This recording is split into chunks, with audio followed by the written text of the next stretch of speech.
Welcome back to Scotty's Hobbies. In this video, it's going to be very quick. We're going to be replacing the front low beam headlights on a 2014 to 2017 Nissan Sentra. Let's get into this real quick. First off, you have a 10mm bolt on both furthest sides of this plastic cover.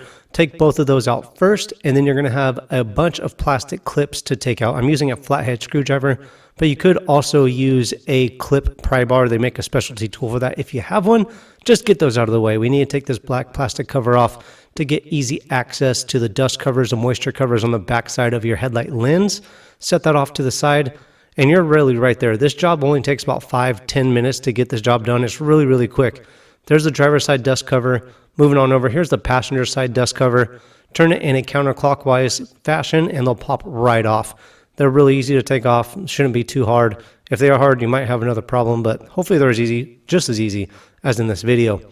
This is really the tuned down Cliff Notes version of replacing these headlights. This driver's side assembly or wiring harness was actually bad. I had to cut that off and repair. There's a longer video if you go check out the video library for that. Grab the headlight bulb, turn it in a counterclockwise fashion, unclip it, and take the light bulb right off. Really easy. Then grab your new light bulb. We're converting over to LED. These are Thermador's 330,000 lumen LEDs, and they fit just fine. You could use a regular halogen replacement light bulb, no problem at all, but we're using the LEDs.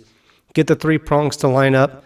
And this might be the longest part or the hardest part to actually do. It took me a couple minutes to actually get the prongs to line up, but get them in there. You're going to turn it in a clockwise fashion to get it to lock in place. Make sure that it's not wobbly and it's got a nice firm lock inside there. Now all you got to do is put your dust cover, your moisture cover back on. Again, line up the prongs and it turns in a clockwise fashion to get it to lock in place. On the driver's side, it's a tad bit harder. You got to remove this snorkel right here. There's clips, there's no screws holding it in. It comes right out, super easy. You can see right there. Now you have full access to the driver's side light bulb. Your low beam is your furthest light out. Twist it, pop it out, disconnect the wiring harness. In the longer video, we replaced this actual wiring harness right here because it was melted. Check out the video library if you need to know how to fix that. Here is the Thermador 330,000 lumens light bulb.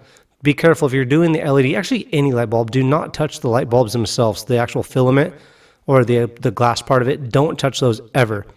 Stick the light bulb in, get the 3 prongs to line up, turn it in a clockwise fashion, make sure it's not wobbly in there, it's not crooked, it just goes in perfectly, locks into place, and put that dust cover back on. That is really it. You're pretty much done with replacing the headlights. After you get the light bulb to lock into place, get your dust cover on, twist this one, again, in a clockwise fashion. After you get the dust cover on, make sure you get your snorkel back in. I like to test the headlights before we put everything back together just to make sure that it all works and we don't take everything completely all back apart just in case the light bulb doesn't work. When you're looking at your light bulbs, the furthest outside light bulbs on the lens are always the low beam light bulbs on any car. Right here on the far left, that is your low beam. Probably should have told you this before. The inside light bulb is your high beam, and that's pretty much on both sides, any car that is. Look how bright these LEDs are, 330,000 lumens Thermadors. If you need these light bulbs, make sure to look for a link in the description to purchase them.